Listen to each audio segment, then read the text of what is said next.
পুলিশকে সতর্ক হতে বারবার মাননীয় মুখ্যমন্ত্রী নিজে বলেছেন, অস্ত্র উদ্ধার করতে হবে, সমাজ বিরোধীদের দমন করতে হবে, এবং পুলিশ করছে। পুলিশ ভালো কাজ করছে, নইলে আরজি করের ২৪ ঘন্টার মধ্যে অ্যারেস্ট হয় না। বহু জায়গা থেকে আগাম খবরের ভিত্তিতে অস্ত্র উদ্ধার হচ্ছে। বহু জায়গায় অপরাধী অপরাধ করার আগে গোয়েন্দা নেটওয়ার্কে ধরা পড়ে যাচ্ছে, আবার কিছু ক্ষেত্রে অপকর্ম ঘটে যাচ্ছে, তারপর ধরা পড়ছে। মণিপুর থেকে নজর ঘোরানোর জন্য বাংলায় কোথাও একটা প্রভোকেশন তৈরি করা, অমুক জায়গায় তৈরি করা। আরে সুকান্ত মজুমদার তো এমপি, ভারতবর্ষের এমপি, লোকসভার এমপি, তো উনি কেন যাচ্ছেন না তাহলে মণিপুরে? শান্তির বার্তা নিয়ে মণিপুরে যাচ্ছেন না কেন সুকান্ত মজুমদার? যেটা থেমে এসেছে, মানুষ শান্তি চাইছেন, পুলিশ প্রশাসনকে কোঅপারেট করছেন, তাই আবার সেখানে প্রভোগ করতে যেতে হবে? তো যদি এরা দায়িত্বশীল নেতা হন, ভারতবর্ষের যদি ভারতবর্ষের সাংসদ হন, তাহলে কেন তিনি মণিপুরে যাচ্ছেন না? এই যে গিরিরাজ সিং, বিজেপির আর এক নেতা, বড় বড় কথা বলেছেন কলকাতায় এসে।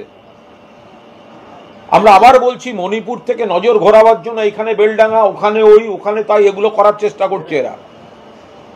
মণিপুরটা জ্বলছে, ভয়ঙ্কর পরিস্থিতি। তাহলে গিরিরাজ সিং বাংলায় কেন?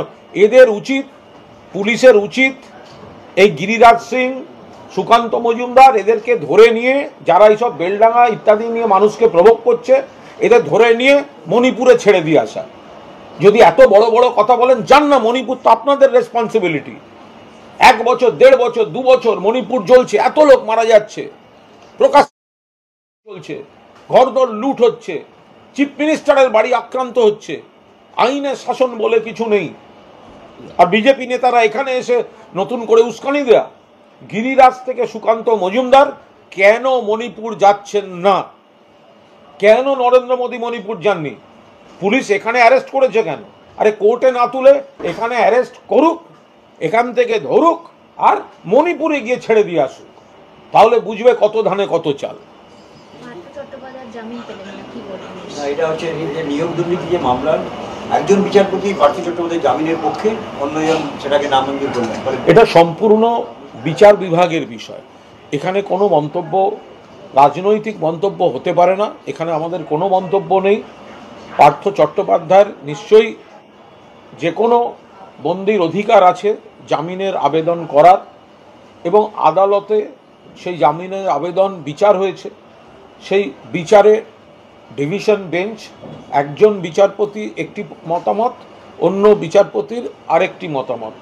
এটা সম্পূর্ণ বিচার বিভাগের বিষয়, এই নিয়ে কোনো মন্তব্য করব না। কিন্তু কুণালদা, একটা সমস্যা হচ্ছে যে পার্থ চট্টোপাধ্যায়, সুবীরেশ ভট্টাচার্য, এদের আইনজীবীদের বক্তব্য, রাজ্য সরকারের যে কনসেন্ট দেওয়ার কথা ছিল সেটা দিচ্ছে না, পরে বিপাকে তারাই পড়ছেন।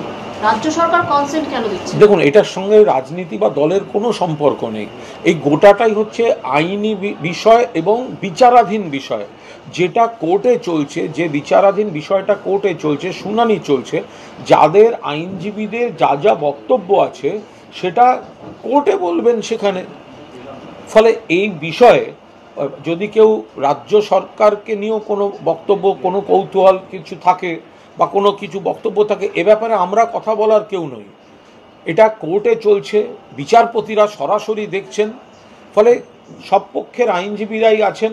কোথাও কিছু করণীয় থাকলে বিচারপতিরা, মহামান্য বিচারপতিরা নির্দেশ দেবেন, তাদের কোনো পর্যবেক্ষণ থাকবে।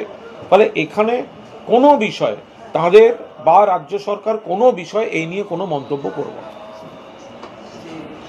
বেপরোয়া গতিতে গাড়ি চালানো এবং একজন বৃদ্ধাকে ধাক্কা মারা, এতে একজন তৃণমূল কাউন্সিলরের পুত্রকে গ্রেপ্তার করেছে পুলিশ, তার গাড়িও বাজেয়াপ্ত করেছে।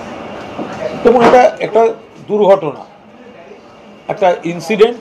ফলে এটার সঙ্গে রাজনীতির কোনো সম্পর্ক থাকতে পারে না। এটার সঙ্গে রাজনীতির কোনো সম্পর্ক নেই, এ নিয়ে কী মন্তব্য করব? সকলের উচিত ট্রাফিক আইন মেনে সাবধানে গাড়ি চালানো। ফলে সেখানে যদি কেউ কোনোভাবে গতির সমস্যা ঘটিয়ে থাকেন, কোনো দুর্ঘটনা ঘটিয়ে থাকেন, সেগুলো তো নিশ্চয়ই ঠিক কাজ নয়, কিন্তু এগুলোর সঙ্গে রাজনীতির কোথাও কোনো সম্পর্ক নেই। মানে এটা মানে কে কোন দল করেন সেই জন্য তিনি কোথায় গাড়ির স্পিড বাড়িয়ে ফেলেছেন বা গাড়ির স্পিড কমিয়ে ফেলেছেন, তো তাহলে সিপিএম জমানায় বিজেপি শাসিত রাজ্যে, কংগ্রেস শাসিত রাজ্যে কে কোথায় গাড়ির জন্য দুর্ঘটনায় পড়েছেন, কার দোষ, এইগুলোর সঙ্গে রাজনীতির কোথাও কোনো সম্পর্ক নেই। নিশ্চয়ই যারাই গাড়ি চালাবেন সাবধানতা মেনে, সতর্কতা মেনেই গাড়ি চালানো উচিত। বিজেপির অভিযোগ হচ্ছে যারা এই দুর্ঘটনার ক্ষেত্রে গ্রেপ্তার করছেন সেই পুলিশ কর্মীদেরই এই কারণে বিপাকে পড়তে হচ্ছে। না না, এগুলো সব বোকা বোকা কথা, এগুলো কোনো কাজের কথা নয়। বিজেপির লোকেরা কি ভুলভাল কাজ করে না, এবং সব ক্ষেত্রে তার বিজেপি পরিচয়টাও হয়তো ঠিক নয়। মানে কিছু সামাজিক ঘটনা, দুর্ঘটনা এমন কিছু থাকে যে সেটা আপনি কি দিয়ে ধরবেন, মানে ফলে সেটা বিজেপি, সিপিএম, কংগ্রেস এই পরিচয়গুলো দেখে আপনি কে মানে গাড়ি চালাতে গিয়ে কে কী করে ফেলেছে, কোনো দুর্ঘটনা যদি ঘটিয়ে থাকে বা অন্য, এই সকলের আইন মেনে চলা উচিত। তার সঙ্গে আচ্ছা, দুর্ঘটনা তো আরও অনেকগুলো ঘটেছে, তো সেখানে তো কারুর কোনো রাজনৈতিক দলের আত্মীয় স্বজন নেই, তাহলে দুর্ঘটনা ঘটলো কেন?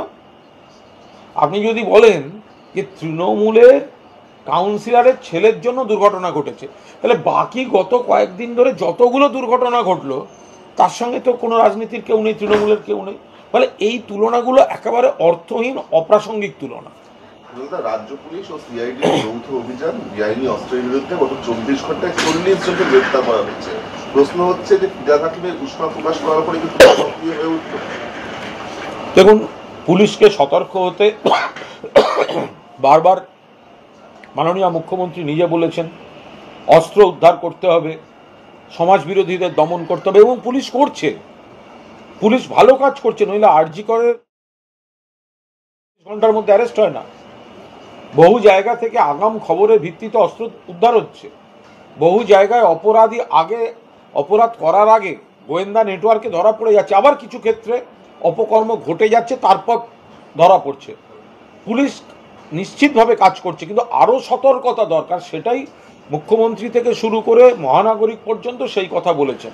আর পুলিশ এখনও যেমন করেছে, গত কয়েকদিন আগেও আপনি দেখবেন উত্তর কলকাতা, মধ্য কলকাতার একটি জায়গা থেকে বিপুল সংখ্যক এই বেআইনি অস্ত্র উদ্ধার করেছিল পুলিশ। দেখুন, খারাপ লোকেরা অন্য রাজ্য থেকে অস্ত্র নিয়ে এখানে ঢুকে বাংলাকে ডিস্টার্ব করার চেষ্টা করছে। পুলিশকে নিশ্চয়ই আরও সতর্ক হতে হবে, কিন্তু পুলিশ সতর্কভাবেই কাজ করছে, এবং তার মধ্যে মাননীয় মুখ্যমন্ত্রী, মাননীয় মহানাগরিক বা সকলে যদি সেটা বলেন, তাতে যদি পুলিশ প্রশাসন আরও নড়ে চড়ে বসে আরও সতর্কতার সঙ্গে কাজ করেন, সে তো ভালো।